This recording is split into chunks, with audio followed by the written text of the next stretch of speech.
Ready to wear sari आहे stitch केलेली.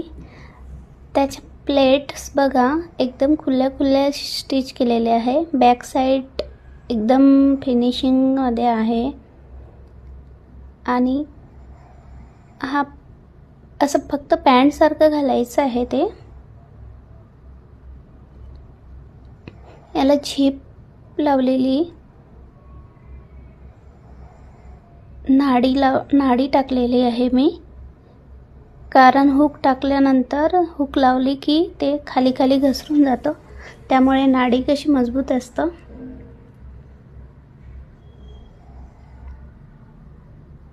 हा पल्लू आहे. पल्लू पण एक छान पद्धतीने आपण लगेच टक करू शकतो. 2 मिनिटमध्ये घालून रेडी. छान ना.